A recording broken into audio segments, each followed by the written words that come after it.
The rain hadn't stopped for 3 days straight, and the small apartment on Maple Avenue felt colder than usual. Emma Lawrence sat at her tiny kitchen table, a half-empty coffee mug next to a stack of unopened bills. Her rent was due in 2 days, and her paycheck from the diner wasn't coming until the end of the week. She stared at the wall, trying to silence the noise of fear running through her mind. She had worked double shifts, skipped meals, even sold her old guitar to make it through last month. But this time, there was nothing left to sell, and no one left to call. Her landlord, Mr. Peterson, was a retired construction worker, a kind but straightforward man in his early 60s. He wasn't cruel, but rules were rules. Emma had already asked for extensions twice. When she heard a knock at the door that morning, her heart dropped. She opened it to see Mr. Peterson standing there, hat in hand, with a worried look on his face. "Emma," he said gently, "mind if I come in for a minute?" She nodded, stepping aside. "I know you're struggling," he began, "and I know you've been trying. I've seen you going to work every night. You're not lazy, you're just stuck." Emma bit her lip, embarrassed. "I'll get the money, Mr. Peterson. I promise. Just a few more days." He sighed. "I'm not here to collect. I'm here to talk." That surprised her. He looked around the small apartment, the cracked lamp, the thrift store couch, the half-finished art sketches pinned on the wall. "You're talented," he said, nodding toward her drawings. "You ever think of selling these?" Emma gave a small laugh.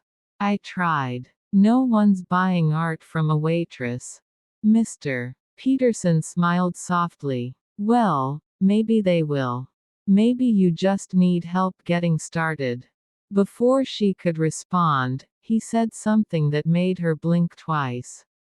"I'm bringing a few friends over tomorrow. Don't worry, not to evict you. Just, trust me, okay?" Scene 2, The Gathering. The next evening, the sound of voices echoed through the hallway. Emma peeked out her door and saw Mr. Peterson walking in with 3 other people, all carrying something.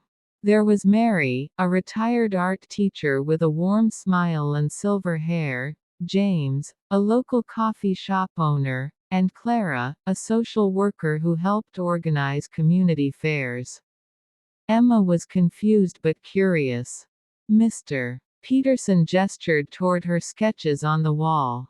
"These are what I was telling you about," he said proudly. "Emma here's got talent. She just needs a little push." Mary stepped closer, her eyes lighting up. "Oh, these are beautiful. You've got real emotion in your lines. Have you ever done a gallery show?" Emma blushed. "No, ma'am. I've never thought I was good enough." Clara smiled. "How about we change that? There's a community art fair next weekend downtown. I can get you a booth for free." Emma's jaw dropped. "Wait, really?" James nodded. "And I'll put some of your prints up at my cafe. People love local art." It felt surreal. One moment, she had been drowning in worry, now strangers were rallying around her. Mr. Peterson patted her shoulder. "See, sometimes you just need good people to remind you that you're not alone." Emma fought back tears. Scene 3, The Art Fair. The following week was a whirlwind. Emma barely slept, working between shifts at the diner and nights spent painting new pieces. Her hands were blistered, her eyes tired, but her heart was full.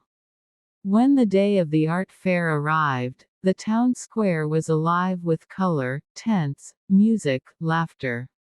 Emma's booth was small, but her name, Emma Lawrence, local artist, stood proudly on a handmade sign that Mary painted for her. People stopped, asked questions, admired her work.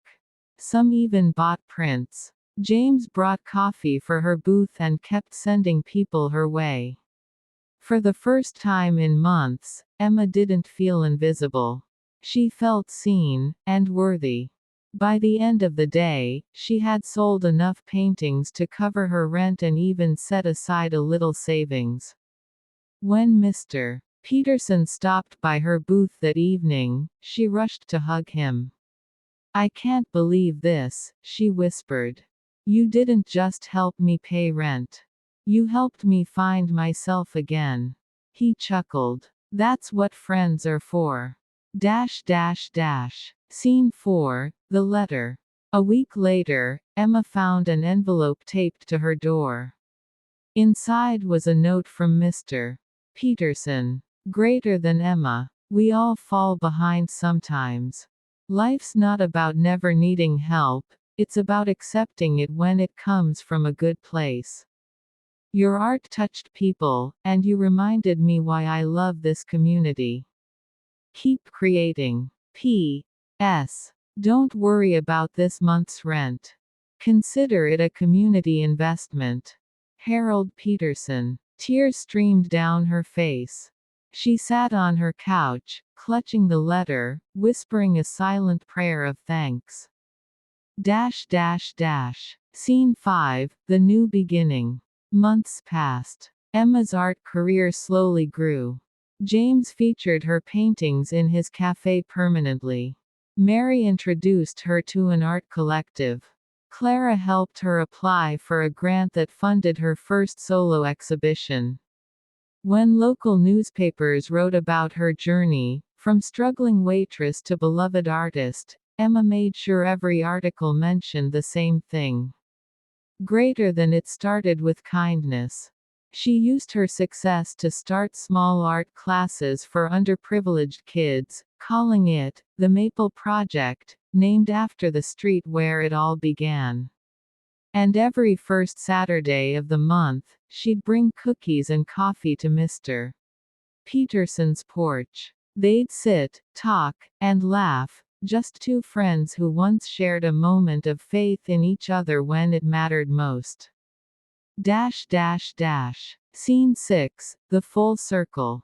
A year later, Emma stood before a crowd at her first gallery opening.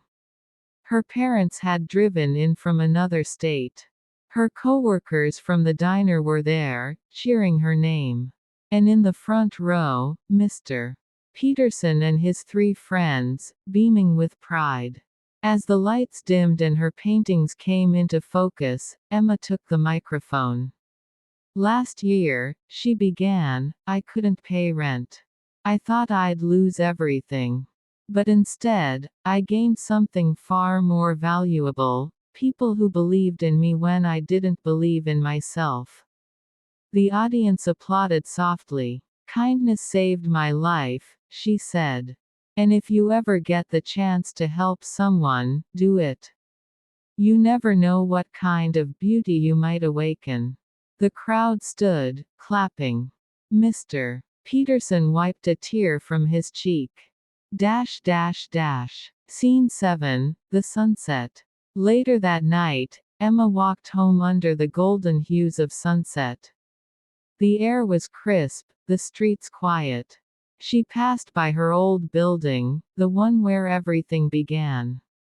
Her heart swelled with gratitude. Life had been cruel at times, but it had also been astonishingly kind.